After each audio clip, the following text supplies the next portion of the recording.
Of you. आज हम लोग मेंसुरेशन का सेकेंड पार्ट करेंगे। लास्ट क्लास में मैंने आपको थोड़ा बहुत इंट्रोडक्शन बताया था, जिसमें मैंने ट्रायंगल के टाइप्स आपको बताए थे on the basis of angle.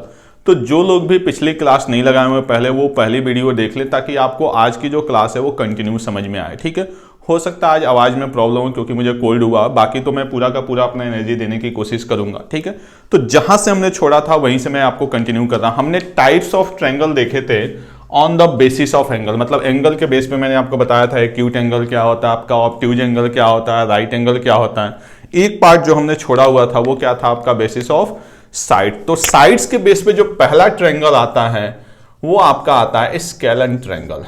बात समझ में आ रही? जो साइड के बेस पे आपका ट्रायंगल आता है वो पहला क्या आता है, आपका स्केलन ट्रायंगल। स्केलन ट्रायंगल का मतलब क्या है कि जिसके तीनों साइड की लेंथ क्या हो, डिफरेंट हो। बात समझ में आ रही? जिसकी तीनों साइड की जो लेंथ हो वो क्या हो, आपकी डिफरेंस हो। जैसे ये माने लिख दिया ए बी सी, तो ए के सामने आपका ए हो गया, बी के सामने बी हो गया और सी के सामने क्या हो गया, आपका सी हो गया। जितने भी हमने स्टार्टिंग में देखे थे आपके ट्रायंगल्स में, किसका पैरामीटर यानी A plus B plus C, semi parameter A plus B plus C by 2, area हमने देखा था 1/2 बेस इनटू हाइट, दूसरा हमने देखा था Hero's formula under root S S minus A S minus B S minus C, एक और हमने देखा था दो साइड का product into angle between them. यानी वो सारी की सारी प्रॉपर्टी यहाँ पे फॉलो होगी। क्लियर? यानी इसमें कोई डिफरेंस नहीं आना है। जो सेकेंड हमारा है वो आपका है आइसोसेलेस ट्रायंगल। बात समझ में आ रही? Isosceles triangle. अगर हम आइसोसेलेस ट्रायंगल की बात करें तो देखिए, आइसोसेलेस का मतलब क्या है कि जिसकी दो साइड क्या हो, इक्वल है। यानी एक ऐसा ट्रायंगल जिसकी दो साइड क्या हो, इक्वल हो। अब यहां पे थोड़ा सा हमें ध्यान से समझना, दो साइड इक्वल का मतलब अगर ये साइड और ये साइड आपस में क्या है, इक्वल है। जैसे अगर मैं इसकी नेमिंग करूं ए बी सी, तो इसको मैंने सपोज दैट ले लिया ए, ये मेरा हो गया बी, तो इसकी भी लेंथ क्या होगी, बी। इस बात से परेशान नहीं होना। हो सकता है बहुत सारे बुक में आपको यहाँ बी दिखे, यहाँ ये देखे थे, जस्ट एक नोमेनक्लेचर है। यानी इससे आपको परेशान नहीं होना है कि उनका फॉर्मूला कुछ और आ रहा है, हमारा फॉर्मूला कुछ और आ रहा है। नहीं, जो जैसा नाम लिखेगा उसके अकॉर्डिंग उसका क्या आएगा, फॉर्मूला आएगा। अब एक छोटी सी बात आपको याद रखनी है कि एक थ्योरम भी होता है, नॉर्मली आपने पढ़ा भी होगा, ये आपको पता होना चाहिए। Angles opposite to equal sides are equal.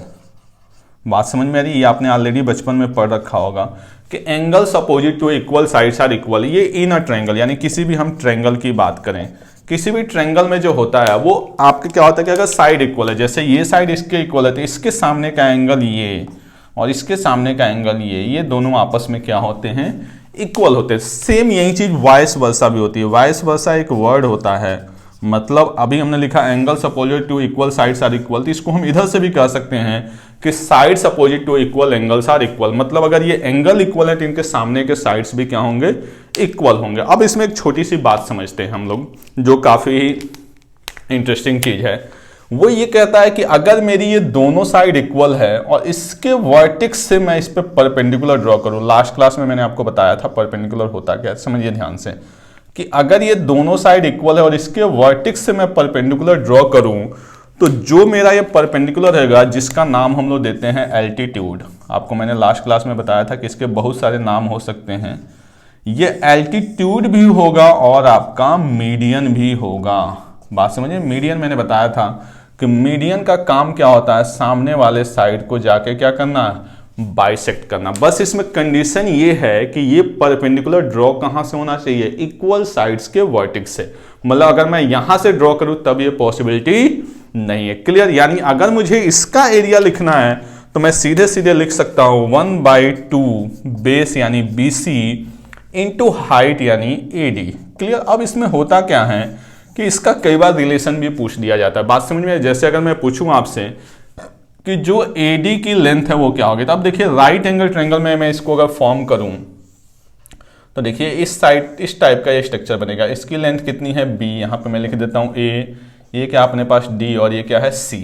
तो ये इसको बाइसेक्ट कर रहा है, तो जब ये बाइसेक्ट करेगा तो इसकी लेंथ क्या हो जाएगी, आपकी A/2। बात समझिए? और आपको पता है अगर ये राइट एंगल ट्रायंगल है तो ये क्या होता है, हाइपोटेनियस, ये क्या होता है, परपेंडिकुलर, और ये क्या होता है, बेस। इन तीनों में एक रिलेशन होता है। अगर उस रिलेशन को मैं यहाँ पे यूज करूं तो आपको पता है हाइपोटेनियस का स्क्वायर यानी h की जगह अपने पास क्या है b का स्क्वायर इक्वल टू AD का स्क्वायर और साथ में इसका आपका a स्क्वायर बाई 4।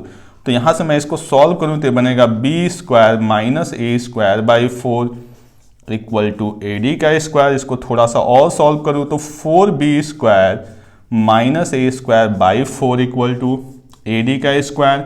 और इसको थोड़ा सा और सिंप्लीफाई करूं तो जो मेरा AD आएगा वो आएगा 4b square minus a square, ये वैल्यू चली जाएगी रूट में ओवर 2। यानी जो हाइट की वैल्यू आई मेरे पास वो आपकी क्या आ रही है 4b square minus a square by 2। हालांकि ये जैसा क्वेश्चन आएगा आप इसको फाइंड आउट कर सकते हैं, बस मैं एक जनरल आपको बता रहा एक्सप्लेनेशन, ठीक है। अगर यहीं से मैं एरिया लिखना चाहूंगा तो क्या बनेगा मेरा 1/2 BC। तो BC की वैल्यू मेरे पास क्या है A और साथ में आपकी ये सारी वैल्यू AD की वैल्यू मैंने अभी निकाली इस फॉर्म में, बट आप इसको याद करने की कोशिश मत करिएगा। आप जैसे ही क्वेश्चन आएगा फटाफट इसको निकालिए, क्योंकि आप याद करेंगे तो बड़े सारे कंफ्यूजन होंगे। बात समझ में आ रही है कि A क्या है B क्या है, और कोई भी चीज इधर उधर हो गई तो आपसे गलती होगी। बात समझ में आ रही है? तो आपको कुछ नहीं करना, क्वेश्चन में ये पता होगा तो आप फटाफट इसको निकाल लेंगे, इसकी कोई जरूरत ही नहीं है। क्लियर? तो इस बात का ध्यान रखें। इनटू इसकी जगह मैं लिखूंगा 4b square minus a square over 2 और थोड़ा सा और इसको सिंप्लीफाई करूंगा तो ये बनेगा a/4 under root 4b square minus a square. ये इसका बना एरिया। बट मैं अभी भी आपसे रिक्वेस्ट करूंगा कि इसको याद नहीं करना, आप जैसे ही क्वेश्चन आएगा आपको तुरंत क्वेश्चन को क्या कर लेना है, सॉल्व कर लेना है। बात समझ में आ रही है? तो एक एग्जाम्पल के साथ इसको और आसानी से हम लोग समझते हैं। क्लियर? तो इतना नोट करें, ये तो हमने पहले ही देख रखा था, आइसोसेलेस में मैंने आपको ये बता दिया। अब इसी क्वेश्चन को हम लोग एक एग्जाम्पल के साथ, मान लीजिए कोई क्वेश्चन दिया हुआ है कि इन एन आइसोसेलेस ट्रायंगल, ठीक है, isosceles triangle the equal sides are 5 centimetre and the third side is 8 centimetre. यानी अगर मैं आपको डायग्राम से बताऊं तो क्वेश्चन मेरे से ये कह रहा है कि इन एन आइसोसेलेस ट्रायंगल यानी ABC एक आइसोसेलेस ट्रायंगल है जिसमें कह रहा है इक्वल साइड्स आर 5 सेंटीमीटर, यानी ये साइड और ये साइड हमने इक्वल मान लिया, तो इसकी भी लेंथ 5 सेंटीमीटर और इसकी भी length 5 centimetre and the third side की जो लेंथ है वो क्या है 8 सेंटीमीटर और हमसे पूछा जा रहा है इसका एरिया। तब देखिए एक तो तरीका है जो आपने जैसे हमने स्टार्टिंग में बताया था हीरोज फॉर्मूला, आप उसको लगाइए और आंसर निकालिए, आपका आंसर इजीली आ जाना है। बट ये है कि अब हम इसमें थोड़ी सी प्रॉपर्टी को यूज करें जो हमने सीखा है। तब देखिए क्या होगा कि अगर मैं इसमें एल्टीट्यूड ड्रॉ कर दूं तो जो मेरा एल्टीट्यूड होगा वो एल्टीट्यूड भी होगा और मीडियन भी होगा, इसका मैंने नाम दे दिया D। तो ये इसको क्या करेगा बाइसेक्ट करेगा। तो आप देखिए पूरी लेंथ कितनी है 8 सेंटीमीटर, तो कहीं ना कहीं इसकी लेंथ क्या हो जाएगी 4 सेंटीमीटर, यानी ये वैल्यू हो गई 4 सेंटीमीटर। और आपको अच्छी तरह से पता है कि ये क्या है हाइपोटेनियस, ये क्या है बेस, तो परपेंडिकुलर की वैल्यू क्या आ जाएगी 3। आप चाहे तो पूरा लिखें कि 5 स्क्वायर माइनस 4 स्क्वायर, तो 5 का स्क्वायर 25, 4 का स्क्वायर 16, 25 माइनस 16 क्या हो गया 9 और 9 का स्क्वायर रूट क्या आ गया 3 है। मैंने कल आपको बताया था कि ये छोटी मोटी वैल्यू आपको क्या होनी चाहिए, याद होनी चाहिए। अब मेरे लिए एरिया देखिए कितनी आसानी का काम हो गया, 1/2 बेस मेरा कितना है 8 और हाइट मेरी कितनी है 3, यानी सीधे सीधे जो मेरा एरिया आया वो क्या आ गया आपका 12 सेंटीमीटर स्क्वायर। क्लियर? तो इस तरह से हम इस प्रॉपर्टी को यूज करेंगे। अब आप सोचिए इसके लिए मैं फॉर्मूला याद करूं तो जरूरत से ज्यादा टाइम लग जाना है और विदाउट फॉर्मूला मैं इसको इजीली सॉल्व कर सकता हूं। क्लियर? इसके बाद से जो लास्ट अपना ट्रायंगल आता है वो आपका आता है इक्विलैटरल ट्रायंगल। ठीक है, इक्विलैटरल ट्रायंगल का मतलब क्या होता है कि जिसकी सारी साइड की लेंथ क्या हो आपकी सेम हो। जैसे कुछ इस तरह का ट्रायंगल, जैसे मान लीजिए इसके तीनों साइड आपस में क्या हो सेम हो ABC, इसमें हम कहीं से भी मीडियन ड्रॉ करेंगे तो वो मीडियन भी होगा और आपका एल्टीट्यूड भी होगा। क्लियर? अब मान लीजिए इसकी वैल्यू A है तो ये भी आपका क्या होगा A और ये भी क्या होगा आपका A। बात समझ में आ रही है? अगर मैं इसमें कोई एल्टीट्यूड ड्रॉ करूं, क्योंकि क्वेश्चन में इसमें पूछा जाता है कि find the length of altitude, बात समझ में आ रही है? तो ये इसको क्या करेगा आपको बाइसेक्ट करेगा। तो ये पूरा का पूरा A था तो ये क्या हो जाएगा आपका A/2 और यहां से मैं लिखना चाहूं अगर AD square plus A square by 4, क्योंकि ये क्या बनाएगा राइट एंगल ट्रायंगल, तो ये क्या हो जाएगा आपका A स्क्वायर। तो यहां से AD square equal to A square minus A square by 4। Finally इसको सॉल्व करेंगे तो 3A स्क्वायर बाई 4 और इसको सॉल्व करेंगे तो जो अपने AD की लेंथ आएगी आपको पता है वो क्या बन जाएगी, a√3/2। तो कई बार आपसे क्वेश्चन में पूछ देता है साइड देके, तो यहाँ a क्या है, साइड है कि find the length of altitude of an equilateral triangle. बात समझ में आ रही है? तो आपको ये पता होना चाहिए, या आपको निकालने आता है तो आप इजीली निकाल सकते हैं। क्लियर।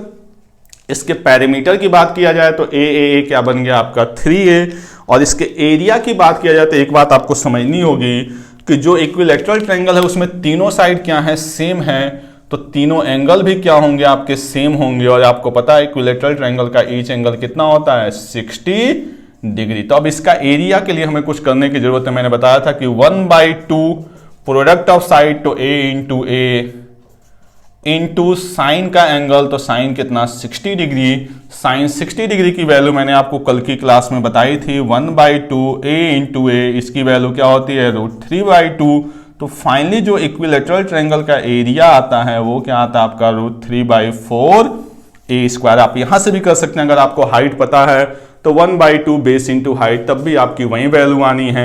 और यहां से भी आपकी वैल्यू क्या आनी है, यहाँ ये तो AD² है, ठीक है, ये AD नहीं, ये क्या है AD² है। आप चाहें तो यहां से सॉल्व करें तो देखिए 1/2 इंटू a, तो a इंटू ए क्या बन गया a², और 2 इंटू 2 4, यानी फाइनली इक्विलैटरल ट्रायंगल का जो एरिया आएगा वो क्या आएगा आपका √3/4 a²। क्लियर।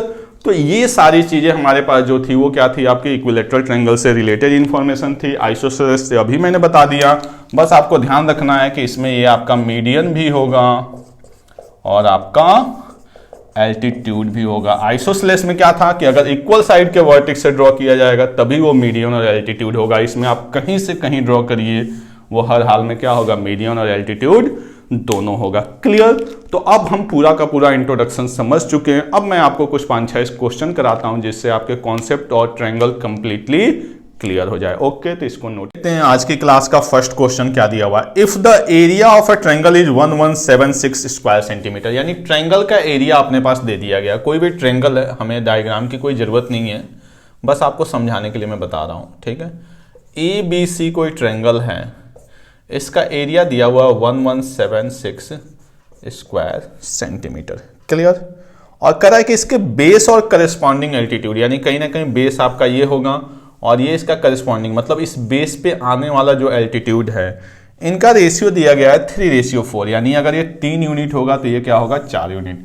बट हमें इनका क्या दिया गया, रेशियो दिया गया, तो कोई बात नहीं, हमने बेस को मान लिया। आपको पता है जब रेशियो दिया होता है तो उसके साथ हम वेरिएबल, यानी बेस को हमने मान लिया 3x और एल्टीट्यूड को हमने मान लिया 4x। क्लियर।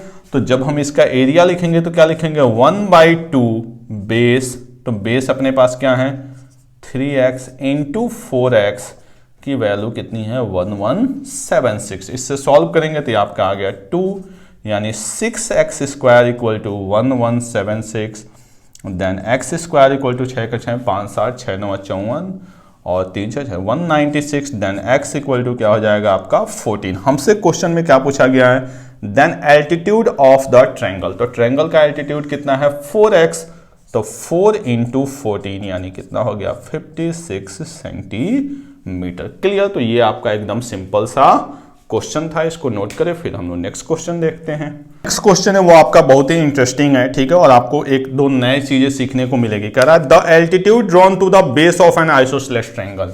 यानी कोई आइसोसेलेस ट्रायंगल, आइसोसेलेस ट्रायंगल में मैंने आपको बताया था कि अगर हम कोई एल्टीट्यूड ड्रॉ करते हैं ABC और ये साइड हमारी इक्वल है, तो कह रहा है कि altitude drawn to the base of an isosceles triangle, यानी बेस पे जो एल्टीट्यूड ड्रॉ किया जा रहा है, ठीक है, ये तो कहीं ना कहीं ये इसको क्या करेगा बाइसेक्ट करेगा। क्लियर। इज 8 सेंटीमीटर, यानी जो इसकी लेंथ है वो क्या है आपका 8 सेंटीमीटर दिया हुआ। और कह रहा है इसका जो पेरीमीटर है, जो आपका पेरीमीटर है वो क्या है आपका 32 सेंटीमीटर। हमसे क्वेश्चन में पूछा जा रहा है area of the triangle, triangle का एरिया हमसे पूछा जा रहा है, ठीक है। अब इस बात को समझिए। अब इस क्वेश्चन में क्या है, पेरीमीटर दिया गया है, यानी इन जनरली हम करते क्या हैं कि देखिए मैंने आपको बताया था कि अगर आपको ट्रिपलेट याद है, समझिए 3 4 5, ठीक है, मैंने बताया था इसके मल्टीपल के भी फॉर्म में चलते हैं। तो एक है कि हम थोड़ा सा गेस करें, मान लीजिए 3 4 5, तो आपका 5 क्या होगा हाइपोटेनियस, ये होता है परपेंडिकुलर या बेस, या होता है आपका बेस, या इसका मैं मल्टीपल करूँ तो ये 6, 8 और ये क्या बना 10। अगर मैं थोड़ा सा हिट एंड ट्रायल मारूँ तो ये मुझे 8 दिख रहा है, तो कहीं ना कहीं अगर ये 8 है तो हाइपोटेनियस मेरा क्या जाएगा 10 जाएगा। बात समझ में आ रही? तो ये भी कितना गया मेरा 10। ये 8 है, ये 10 है, तो डेफिनेटली ये क्या होगा 6, तो ये भी क्या होगा 6। अगर मैं इसको चेक करूं तो 10 + 10 20, 20 + 6 26 और 26 + 6 क्या होगा 32। यानी कहीं ना कहीं ये वैल्यू मेरी क्या हो रही है मैच हो रही है, यानी कहीं ना कहीं इसका डायमेंशन यही होगा। क्लियर? ये तो हो गया अगर मुझे ट्रिपलेट याद है तो। दूसरा है कि जनरली गलती क्या होती है इससे क्वेश्चन को सॉल्व करते समय जो हमारा टाइम लगता है, हम इस लेंथ को ले लेते हैं x/2 और इसको भी ले लेते हैं x/2 और पूरा का पूरा हम उलझे रहते हैं किसमें आपका कैलकुलेशन में। जैसे मैं यहाँ पे अलग से डायग्राम आपको बना के समझा रहा हूँ क्योंकि यहाँ पे मैंने वैल्यू पुट कर दी है। तो ये मेरे पास है 8, इसको मैंने मान लिया x और इसको भी मैंने मान लिया x और इसको मैं लूँगा y और इसको भी लूँगा y। बात समझ में आ रही है? आप अभी देखिए कि अगर आप हाफ लेंगे और मैंने डबल लिया है तो देखिए कितना ज़्यादा फर्क पड़ रहा है कैलकुलेशन में, a, b, c और d। तो मुझे पता है इसका पैरामीटर, तो पैरामीटर में लिए क्या हो जाएगा 2x + 2y की वैल्यू 32, देन x + y की वैल्यू क्या हो गई 16। पहला तो ये हो गया। दूसरा क्या है इनका आपस का रिलेशन। तो आप देखिए इनके आपस का रिलेशन क्या होगा x² - y² = 64। पर हाइपोटेनियस का स्क्वायर माइनस बेस का स्क्वायर इक्वल टू परपेंडिकुलर का स्क्वायर। इस बात को मैं ऐसे भी लिख सकता हूँ x - y और x + y = 64। आपको पता है x + y की वैल्यू 16, तो x - y की वैल्यू क्या हो गई 4 और x + y की जो वैल्यू है वो क्या है 16। तो आप देखिए ये वैल्यू कैंसिल हो गई, 2x की वैल्यू 20, देन x की वैल्यू 10, x की वैल्यू क्या आ गई 10, x की वैल्यू 10, तो y की वैल्यू क्या आ गई 6।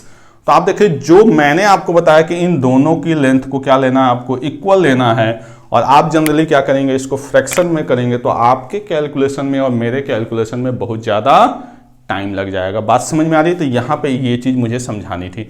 अब मुझे पता है एरिया में तो कोई दम ही नहीं रहा, 1/2 बेस 12 इंटू हाइट 8, यानी फाइनली जो एरिया आएगा वो क्या आ जाएगा 48 सेंटीमीटर में होगा, तो सेंटीमीटर स्क्वायर, और अगर आपका मीटर में होगा तो मीटर स्क्वायर। आई होप आपको बात समझ। लेकिन बेस्ट वे क्या है कि अगर आपको ट्रिपलेट याद है तो आपको कोई प्रॉब्लम ही नहीं होगी। क्लियर? तो इसको नोट करें, बहुत अच्छा क्वेश्चन था और बहुत अच्छा आपको कॉन्सेप्ट भी एक सीखने को क्वेश्चन है, वो भी आपका बहुत अच्छा क्वेश्चन है। क्या दिया है, the base of A triangular field is 3 times it's altitude.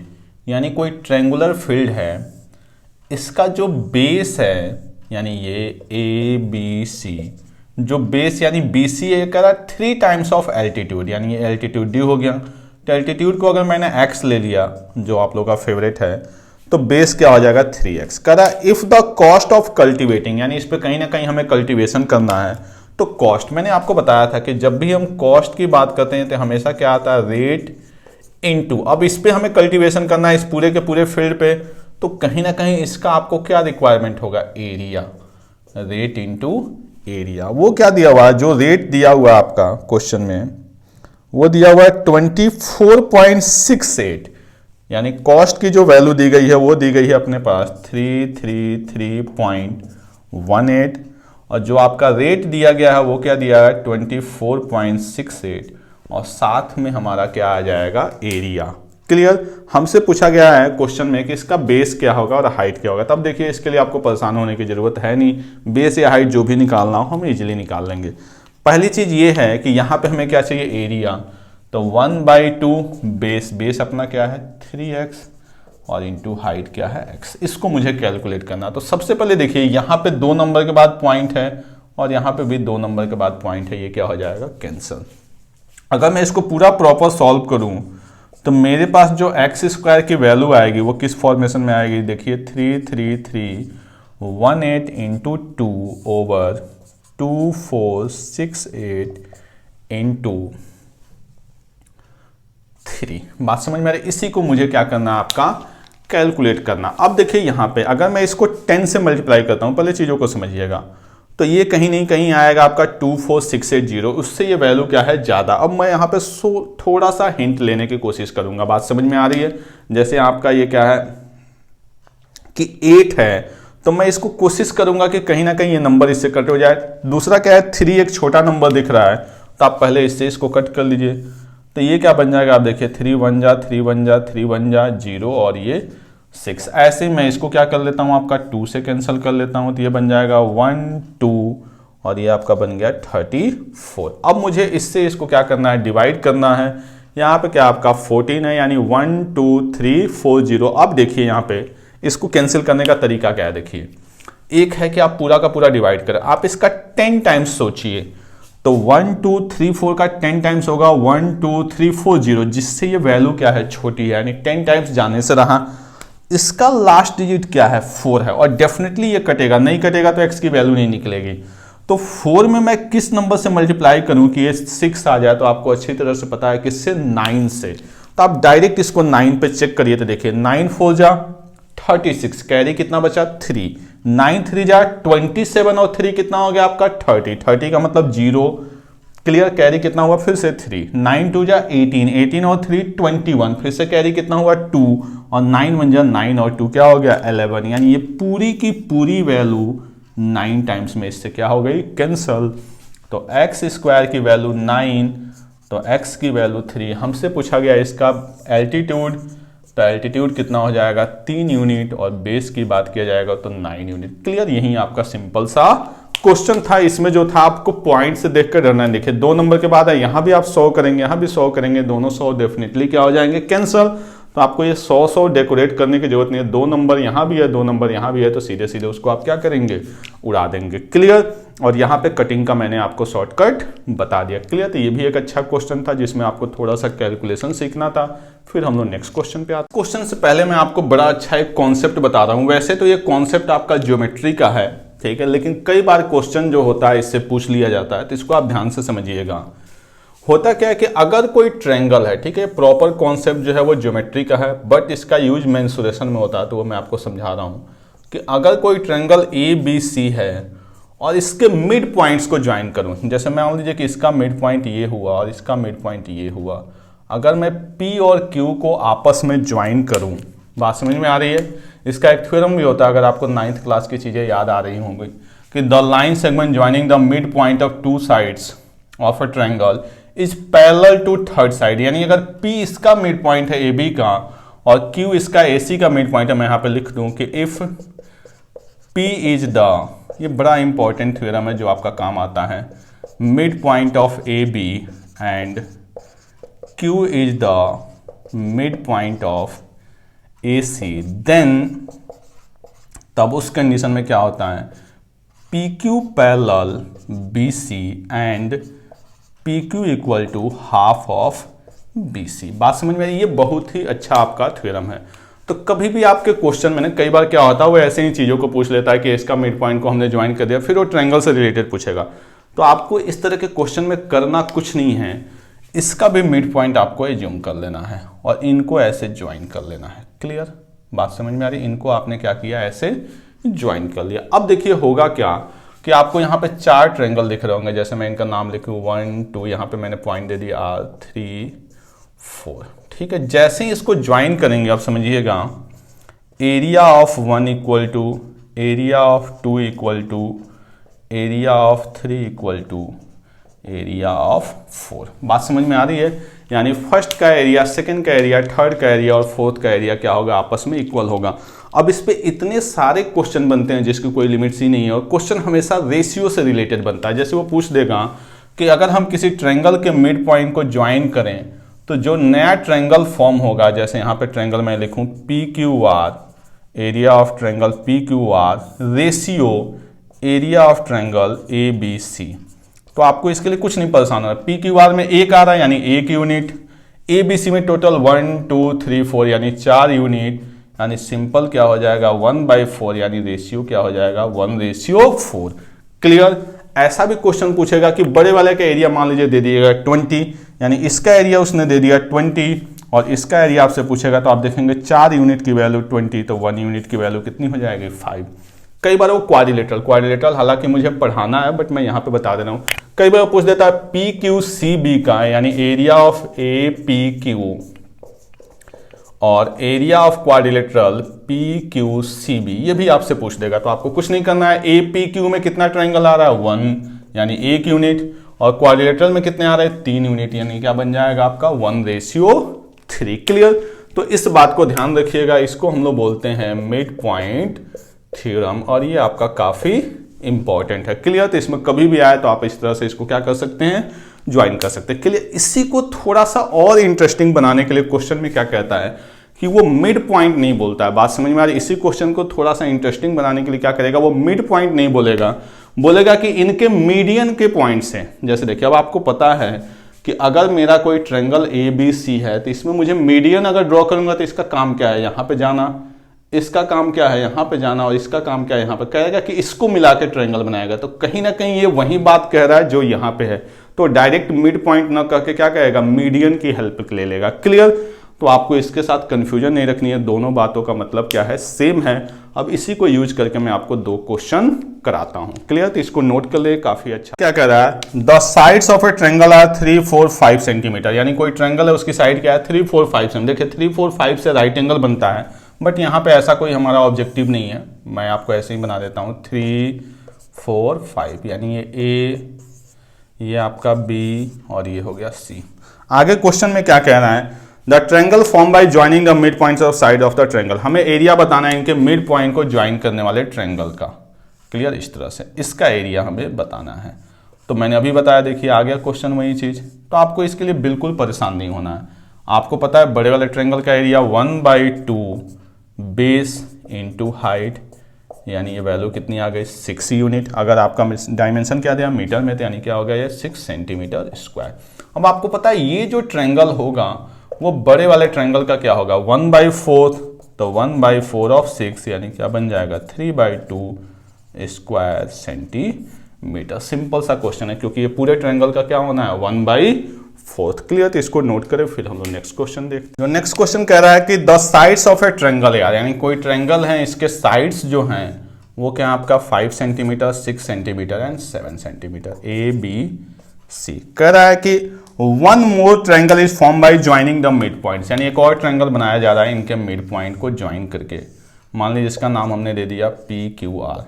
तो कह रहा है PQR का पैरामीटर बताइए। तो अभी मैंने आपको क्या बताया कि जो लाइन PQ होगी वो BC का क्या होगी, हाफ होगी। तो ऐसा नहीं कि आप इसका हाफ करने, जैसे ये 3 हो गया, ये आपका 3.5 हो गया, ये 2.5 हो गया, क्योंकि ये लाइन इसकी हाफ होगी, ये लाइन इसकी हाफ होगी। ऐसे भी कर सकते हैं। सबसे आसान तरीका क्या है कि आप बड़े वाले का पैरामीटर निकाल लीजिए। तो बड़े वाले का पैरामीटर कितना हो गया 18।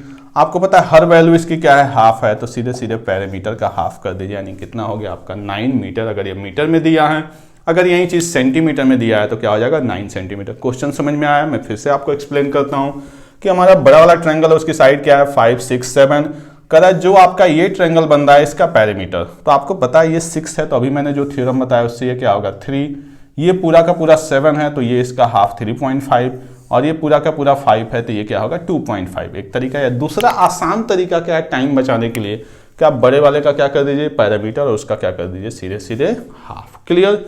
तो फिर आज की क्लास का हम लोग देखते हैं अब लास्ट क्वेश्चन। जो लास्ट क्वेश्चन दिया गया वो क्या कर रहा है, one side of A right angle triangle is twice the other, यानी कोई राइट एंगल ट्रायंगल है, इसकी एक साइड जो है वो दूसरे साइड की क्या है ट्वाइस, यानी ये x होगा तो ये क्या हो जाएगा 2x ABC, और ये हाइपोटेनियस जो है वो कितना दिया हुआ आपका 10 सेंटीमीटर। हमसे पूछा जा रहा है क्वेश्चन में area of the triangle. Clear. तो अब आपको इसमें फाइंड आउट करना होगा, तो सबसे पहले वही रिलेशन लगाएंगे। तो आपका क्या हो जाएगा x square plus 4x square equal to 10 का स्क्वायर, यानी कितना हो गया 100। 5x square equal to 100 then x square equal to 20। अब ये नहीं कि इसको सॉल्व करने, देखिए बच्चे जो बेवकूफ़ी करते हैं वो क्या करते हैं यहाँ से x की वैल्यू ढूंढने लगते हैं। आपको ऐसा कुछ करना ही नहीं है। आपको चाहिए ट्रायंगल का एरिया, लिखिए 1/2 base into height, cancel. Finally क्या आया x स्क्वायर, और x स्क्वायर की वैल्यू क्या है 20 सेंटीमीटर स्क्वायर। क्लियर। तो ये कुछ क्वेश्चन थे जो मैंने आपको ट्रायंगल्स में कराने की कोशिश की है। जो भी इससे रिलेटेड मैक्सिमम क्वेश्चन होंगे वो मेरे टेलीग्राम चैनल पे आपको विदिन 1 वीक मिल जाएंगे। आ रही बात समझ में। और भी ट्रायंगल हम एक बार करेंगे जब हम लोग सर्कल को पढ़ लेंगे। तो जिन लोगों को भी वीडियो अच्छा लग रहा है प्लीज़ लाइक एंड शेयर करें। Okay, thank you.